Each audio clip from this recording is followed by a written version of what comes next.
Okay, and I want to see all these, I'm waiting for the day. So you see all these global protesters that go out and glue themselves to the floor and the pavements because they're protesting, and you have all these lovely vegan people. Well, I've got nothing against vegans, but they're not looking at the bigger picture. I want to see the environmental report on UFOs coming into our planet. You have a foreign object that's travelled through space through the Van Allen radiation belt or come from another dimension that's poked holes in our atmosphere, our troposphere, that affects our oxygen we breathe in. These things don't do too well in our atmosphere. They can't be that scientifically advanced when they crash. So the amount of reported crashes we have around the world, and the one that's been shot down, these things contain radiation that's scientifically proven. We'll get to that again in a minute. So when they crash near deserts, farmland, that radiation is in the soil. You're eating food from that. Birds are eating food from that. Mammals are grazing on that. They crash into the ocean, where you eat your fish, where your children swim, where you go on holiday. So where's the environmental impact? If these things are crashed in the sea off China, off the coast of Ireland, or the Bermuda, or the Triangle, or Hong Kong, or anywhere like that, what's killing the animals in the sea? Is it really global warming? Is it come to a point, my friend Tommy, we do a radio show once a week called Encounters, and I'll broadcast to Hawaii, and it goes out on iHeart America. And over there, they have, even the military said there's so many UFOs being seen now over Hawaii, but it's mainly over volcanic eruptions and islands.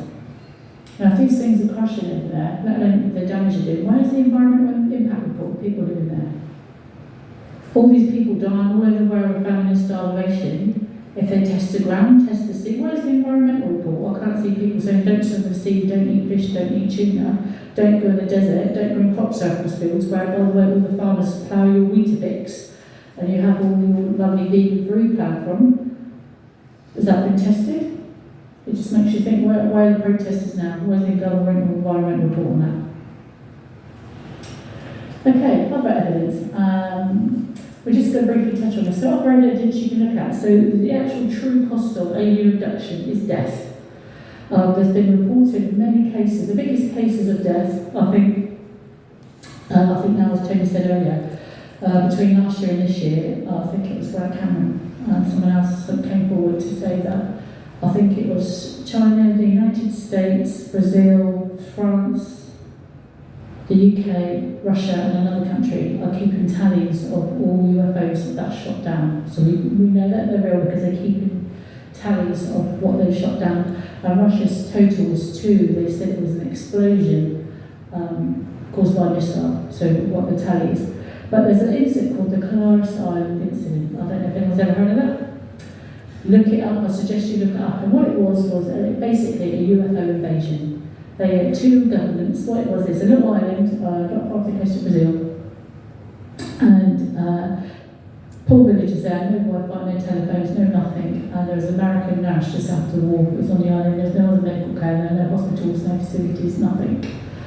And she ran a little health clinic there, just for the locals. And one night, just no particular reason, a man said he saw a light that came through his little house, like a little beach chalet, things on something. There were only fishermen that lived there, and took him. 2 nights later, they found a woman paralysed. I think one of his neighbours, a few doors down, they found her in the gutter on the side of the house near the sea. She was paralysed. She was awake. She couldn't talk. Took her to the nurse. The nurse didn't know what to make of it. 2 days later, she kept her there. Another girl had holes in her tummy. One woman died. They found her paralysed, but she was dead. So the nurse put them all in a boat, went to the mainland, and they said they didn't know what happened. But they had so many reports. Nearly everyone in the village had reported over a few weeks that they'd been taken by this light that came through their ceiling and put back.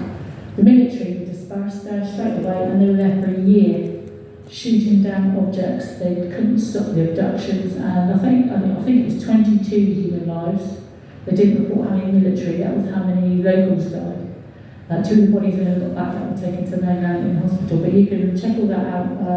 You have the military reports, the island hospital reports, and there was 2 governments, well, 2 other governments, so you can check that out. So the actual cost of being abducted, people die from being abducted. They subdue humans, I don't know, they subdue humans for a certain pheromone and a certain